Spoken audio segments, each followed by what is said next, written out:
மாண்புமிகு தமிழ்நாடு முதலமைச்சர் அவர்கள் முதல்வரின் முகவரித்துறை சார்பாக உங்களுடன் ஸ்டாலின் என்ற திட்டத்தை கடலூர் மாவட்டம் சிதம்பரம் நகராட்சியிலே இன்னைக்கு தொடங்கி வச்சிருக்காங்க.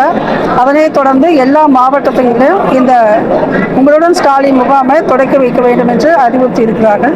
நம்முடைய திருப்பூர் மாவட்டத்தை பொறுத்த வரைக்கும் மொத்தம் 325 முகாம்கள் 4 கட்டமாக நடத்த போகிறோம். முதல் கட்டமாக இன்றைக்கு இருந்து அடுத்த மாதம், அதாவது ஆகஸ்ட் 14 வரைக்கும் 120 முகாம்களும், அடுத்து ஆகஸ்ட் 15 செப்டம்பர் 14 வரைக்கும் 96 முகாம்களும், அடுத்த 3வது கட்டமாக செப்டம்பர் 15 அக்டோபர் 14 வரைக்கும் 96 முகாம்களும், 4வது கட்டமாக இறுதி கட்டம் நவம்பர் 14 முடியுது. அன்னைக்கு ஒரு 13 முகாம்கள் என மொத்தம் 325 முகாம்கள் நம்ம திருப்பூர் மாவட்டத்தில் நடைபெற இருக்கிறது. இந்த ஃபஸ்ட்டு முகாம் இந்த ஒரு மாதத்தில் நடக்கிறது கிட்டத்தட்ட 120 முகாம்கள் இந்த ஒரு மாதத்துக்குள்ளே தொடர்ந்து நடைபெற இருக்குது. அதில் குறிப்பாக மாநகராட்சி பகுதிகளில் 7 இடங்கள்லையும், நகராட்சியில் 20 இடங்கள்லையும், பேரூராட்சி பகுதியில் 7 இடங்கள்லையும், அதே போல் ஊரக பகுதியில் கிராம பஞ்சாயத்தில் 66 இடங்கள்லையும், பெரிய அர்பன்கிற ஏரியா வகையில் 20 இடத்துலையும் மொத்தம் 120 முகாம்கள் இன்னைக்கு இந்த மாதத்துக்கான முதல் கட்ட முகாம் நடத்த இருக்கு.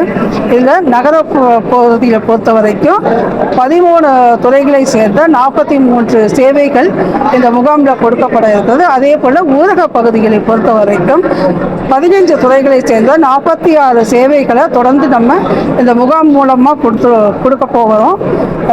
இந்த முகாம் எப்படி அப்படின்னாக்க எல்லா சேவைகளும் மக்களுக்கு ஒவ்வொரு அலுவலகத்துக்காக போய் அவங்க கேட்டு கிடைக்கிறதுக்கு பதிலாக எல்லா அலுவலகங்களும் அந்த அலுவலர்களும் இங்கே வந்திருக்காங்க. நம்ம அந்த விண்ணப்பத்தை கொடுக்கும்போது அந்தந்த துறைவாரியாக அவங்க பிரித்து அனுப்பும்போது அவர்களுடைய சேவை எளிதாக ஒரே இடத்துல கிடைக்கக்கூட வாய்ப்பு இருக்குது. அதே போல் ஒரு ஸ்கீமுக்கு அப்ளை பண்ண வந்தவங்க இன்னொரு ஸ்கீம் புதுசாக இருக்குன்னு தெரிஞ்சுக்கிட்டால் அதுக்கும் அப்ளை பண்ணக்கூடிய ஒரு வாய்ப்பு இருக்குது. இந்த முகாம்களை நம்ம தொடர்ந்து பயன்படுத்திக்கிட்டு வந்தோம்னா மிகப்பெரிய, அதாவது எந்த அலைச்சலும் இல்லாமல் அவங்களுடைய சேவை பெற முடியும். குறிப்பாக இந்த முகாமில் பெறக்கூடிய விண்ணப்பங்களுக்கு 45 நாளைக்குள்ள தீர்வு காணப்பட வேண்டும் என்று முதலமைச்சர் அவர்கள் அறிவித்திருக்காங்க. அதனால் மக்கள் சேவை விரைவாக கிடைக்கிறதுக்கு இந்த உங்களுடன் ஸ்டாலின் திட்டம் மிகப்பெரிய வரப்பிரசாதமாக நம்முடைய தமிழ்நாட்டு மக்களுக்கு அமையும் என்று தெரிவித்துக் கொள்கிறேன். நன்றி.